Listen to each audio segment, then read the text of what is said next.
Yo, welcome to Wiz Loves Cars, and this is the 2022 Ford Mustang Mach-E.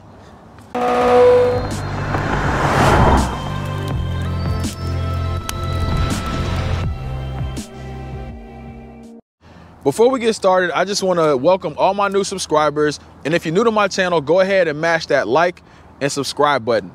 Recently, this channel crossed over 1,000 subscribers, and I want to thank everyone for all the likes, subs, and shares. I really appreciate the love. Now, y'all been asking me to find a Mach-E to review, and I was finally able to track one down. And I mean, just look at it. It's clean, it's red, it's popping, and today I'm gonna review it. So this is not your standard Mustang. It's not a coupe. There's no V6 or V8. And some Mustang owners would probably say this is a bit sacrilegious, but Mustang people, let me know how y'all feel in the comments. Let me know how y'all feel about this Mach-E. But today what I'm gonna do is I'm going to take you on a tour of the exterior, highlight some of the interior features, and then we're gonna take it for a spin. So stick around to the end to find out if this Mach-E is something that you should have on your radar. Now, this Mach-E comes in a few different trim options. On the low end, you have the base model, which starts out at around 44K, puts out 260 horsepower, and gives you up to 250 miles of range.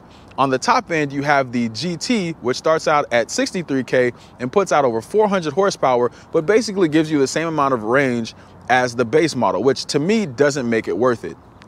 And then you have a happy medium in the premium trim, which starts at around 49K, and then it still gives you over 300 horsepower and up to 305 miles of range, which I think is a bit more practical. And that is the model that we'll be reviewing today. Now, if you take a look at the side of this Mach-E, you'll realize that it's super clean. There's no door handles or anything like that. So you might be wondering, how does one get into the Mach-E? Now, you can use your key fob to get into the Mach-E. You can also use an app on your phone, which I can't show you today because I don't actually have the app downloaded on my phone, but someone else has probably reviewed it, so you can check that out. And then there's also a keypad that is located on the door that you can also use to get into the vehicle. And that comes standard for most Ford vehicles in their lineup. Now, in order to actually gain entry, what you'll have to do is press this button here on the side, and that is going to allow the door to pop out. Now, once this door pops out, there's going to be a little mechanism on the interior of the door that sticks out, so you can't push the door back closed. So what that means is you won't have to worry about slamming your fingers in the door or anything like that that you would have to worry about in most other vehicles. And you also have this handle that you can pull out to actually open the door up, and that's what you'll have to use to get inside. Now, once you actually open the door, you can then close it back, and that kickstand or that mechanism that's behind the door goes away, so you can actually close it. Now, you may be asking yourself, the door handles protrude on the exterior of this Mach-E. Wouldn't that mess with some of the aerodynamics? And the answer to that question is no. And the reason why is because it's blocked by the side view mirrors once they actually pop out. So you won't lose any range, and the car is still relatively aerodynamic. So kudos to Ford on taking the opportunity to put these handles on the door and take advantage of that design aspect. Now, as we move on to the back, you'll also realize that the doors don't have an actual handle. So the fact that this handle is missing, you might wonder, how do you get in? So you still have this button that's here that you can press. So you press that button and the door opens up same way. You can't push it back closed, pretty much the same thing for the front door. And there is actually a rubber piece on the interior of this door that one would use to open it. And once you open that up, you can now close it back. But same thing goes for the front doors as for the back doors. You can't push it back closed, and you won't be able to slam your fingers in the door. Now, as we approach the front of the Mach-E, notice it has a really long front end. And Ford did that to maintain the consistency in the design of the actual Mustang. So the Mustang has a long front, the Mach-E has a long front, hence the Mustang Mach-E. Now, The charge port is also located along the front of the Mach-E, and all you have to do to open it is actually just push on the panel and it pops right out. Now, if you look inside the charge port, you'll see that there's a picture of a Mustang and it says horsepower. So I see what you did there, Ford.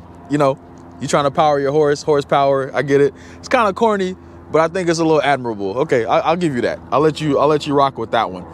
Now, as for charging this at home, if you put this on a 240 volt charger, you'll get around 28 miles of range per hour. If you use a 120 volt charger, you'll get around 3 miles of range per hour. So I've also included the charging information down below. If you want to take a look at that in more detail, have at it. Yo, can y'all tell I like this Mach-E? Like, I like standing next to it. I like looking at it. I should get one of these, shouldn't I? But anyway, let's talk about the front. So in the front, you have the front trunk. And in order to open the front trunk, you can't use the key fob, you can't use the app on your phone, you can't use the screen on the interior, you have to use a lever that's on the inside. You pull it once, it pops the hood, you pull it 2 times, it releases the latch, so you're actually able to pull it up. But one thing we did notice today when we were checking this Mach-E out is that if the door is closed, you can't actually pull that latch because the door actually blocks it. So I don't know if that's a safety feature, but I thought it was pretty annoying. But if it's a safety feature, I'll leave it alone because I'm all about safety. Now, once inside, the front trunk is pretty roomy. You can fit a lot of items in there, but the thing that I want to point out is that it doubles as a cooler.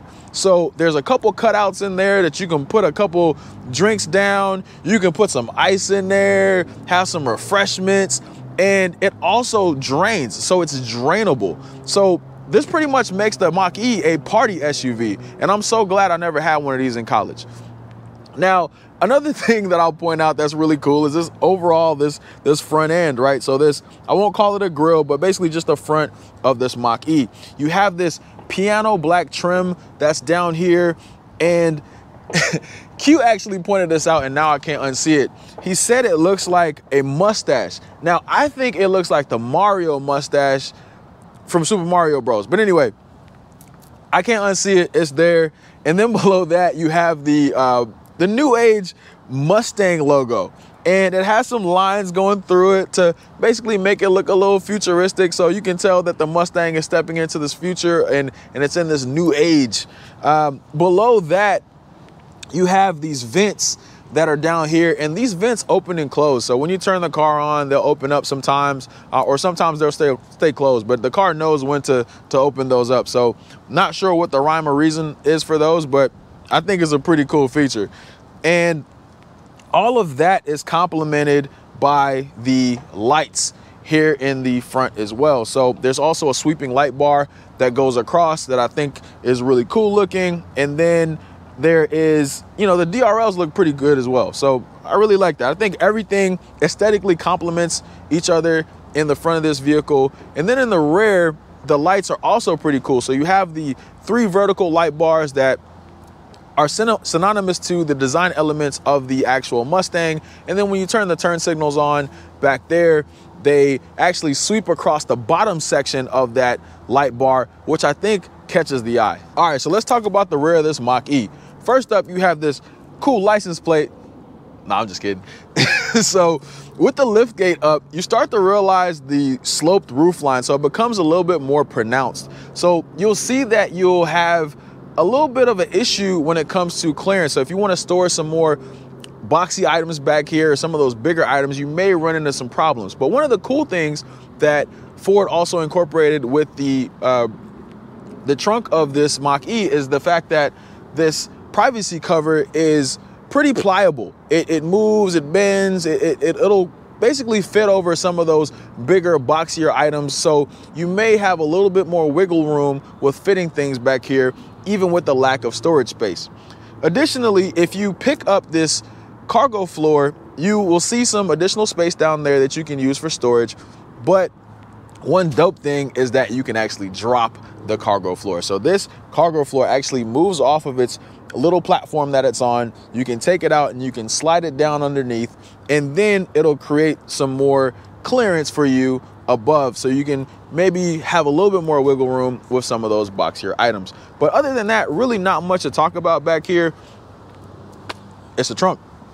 As we sit inside this Mach-E, you're greeted with a 15.5-inch vertical screen.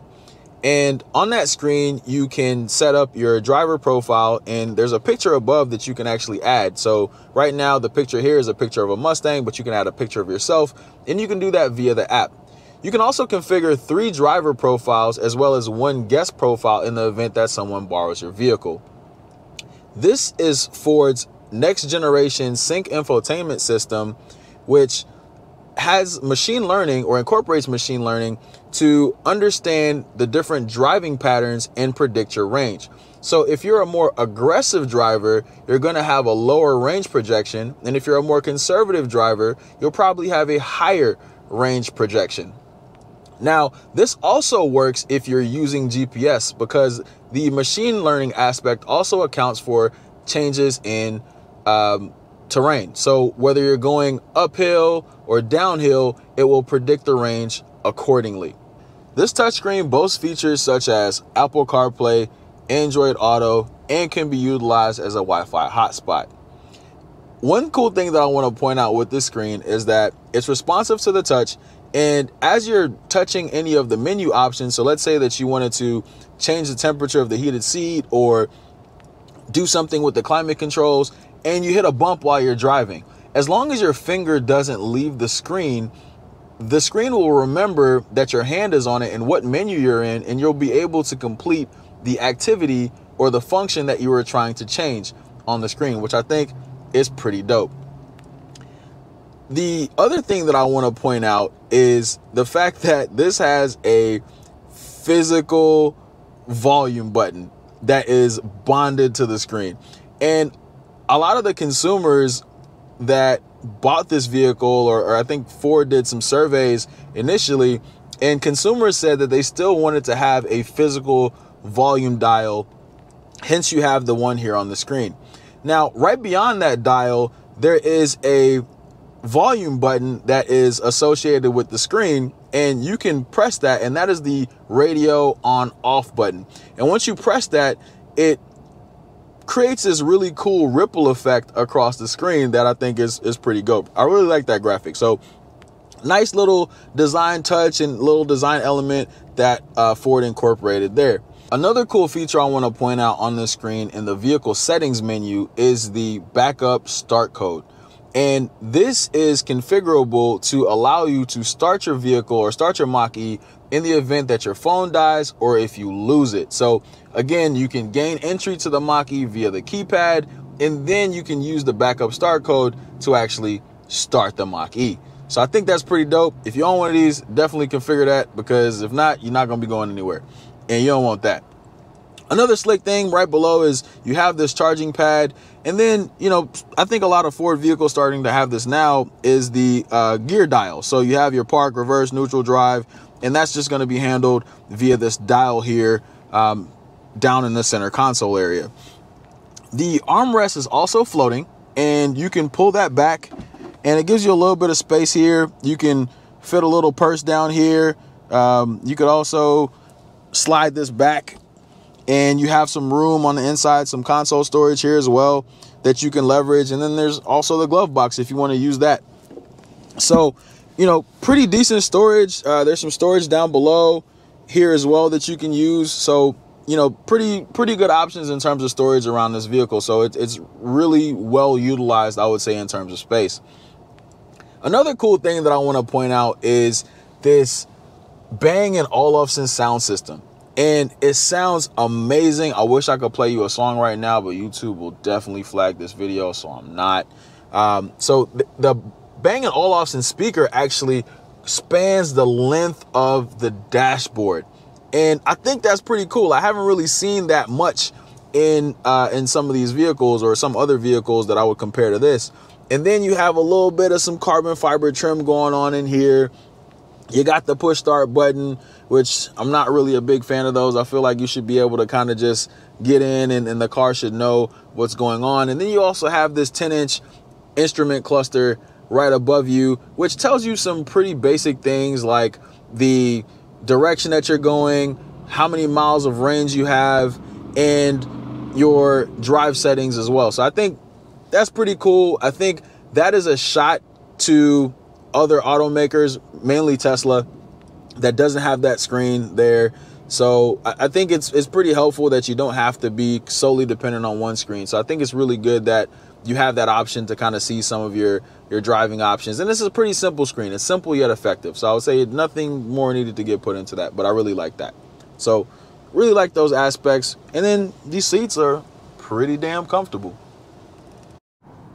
All right, so now we're in the back seat of this Mach-E, and it's pretty roomy back here. I got a bunch of leg clearance, bunch of head clearance, and you know, to get in and out of this Mach-E is funny. There's a little lever that's right here that you can press. It's a little weird, but I like it. It's cool. Other than that, you know, you got your vents back here, a couple charging ports, but nothing to really note back here. It's not super exciting back here, but I will say that my favorite thing about sitting in the rear seats of this Mach-E is the fact that you have this large panoramic sunroof, and you can kind of just sit back, stare at the sky, and daydream. And that's what it feels like back here. I can chill back here all day. All right, it's time to drive the Mach-E. All right, let's see. We got the 360 camera. Nice field of view on the reverse. If you click on the Mach-E icon here in the top left corner of the screen, you're going to see a few different drive modes.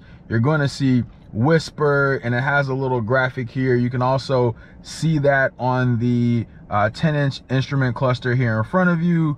It's not as pronounced, but you can see a little graphic, but it only appears when you're driving. So as you're accelerating, you'll see that graphic and that ripple start to happen across the screen. And Whisper is going to be more of like your eco mode. It's going to be your less fun driving mode.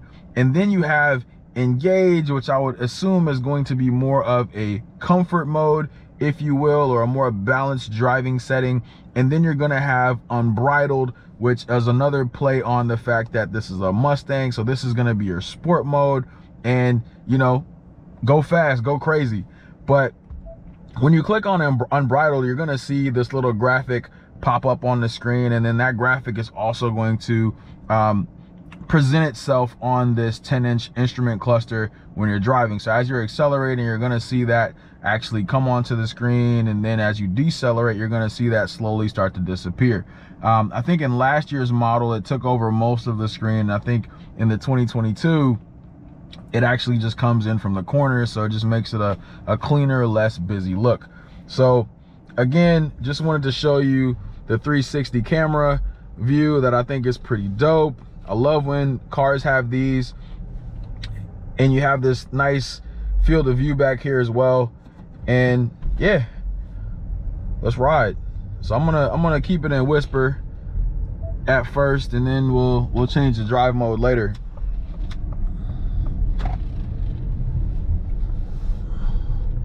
So far so good, right? This, you know, we haven't gone out on the road actually yet, but it, you know, so far it's comfortable to me.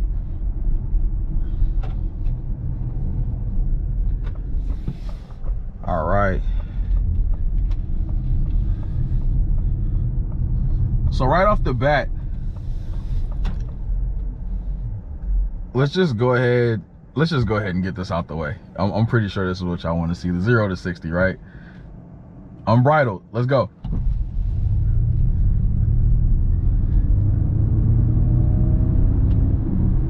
Okay. So that was cool. Like it was fun.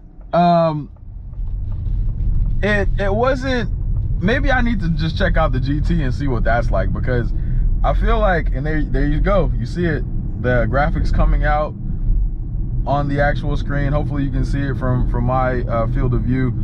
And then if I slow down, I know this is a green light, you'll start to see the graphic go away. Now, overall, I would say that this ride is comfortable.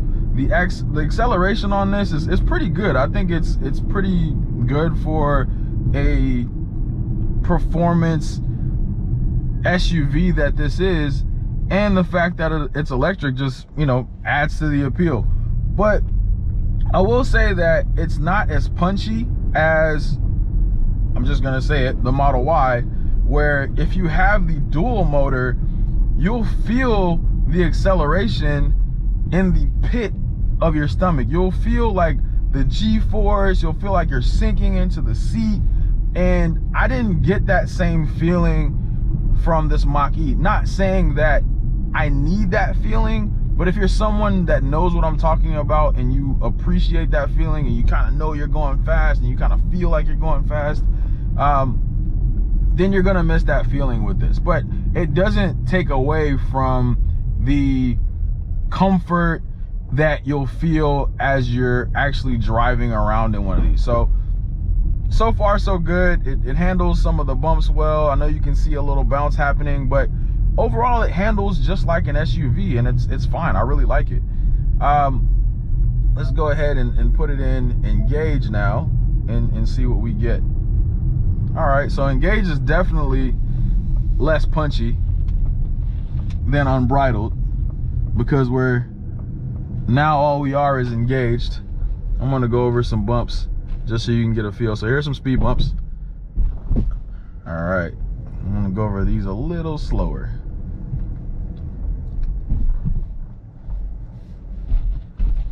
Yeah, so, you know, overall handles the bumps pretty good. Like the way this feels. Handling wise, responsive. You know, I like responsive vehicles. Yeah, I really appreciate that.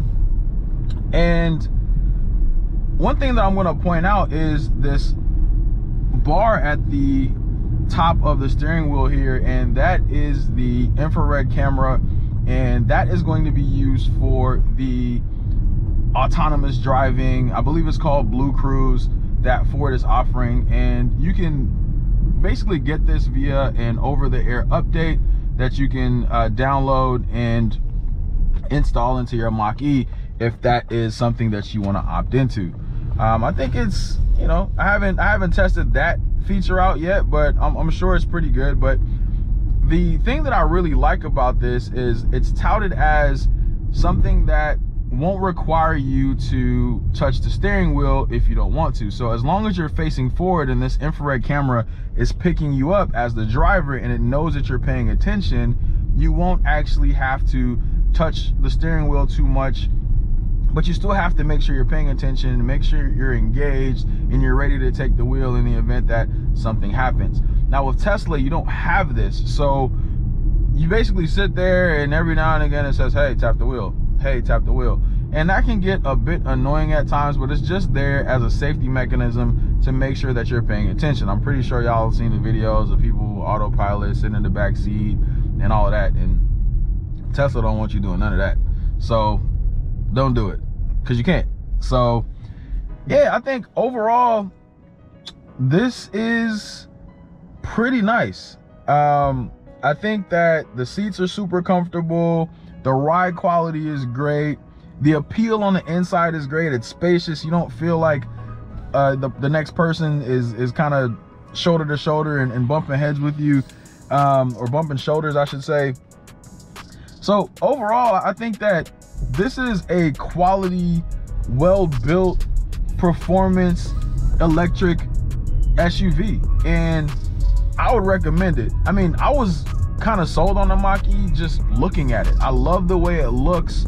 I love the aesthetic. I love the curb appeal. I love the aggressive look that you get. It's like cheating. You have this coupe that's an SUV. It's crazy.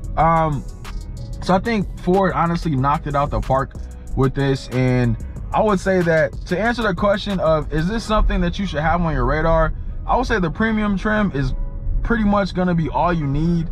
And I would say that this is something I would definitely have on my radar. Go check this out at the dealership. Go test drive it. If you got a friend with one, check that out. I'm not sponsored by Turo, but go check one out on Turo if you want to just try one for the day. or what have you. Turo, if you want to sponsor me, just, you know, we can work something out. But anyway, yeah, I think that this is a beautifully crafted design SUV. Performance wise, it's there. You're gonna get everything you want in this SUV.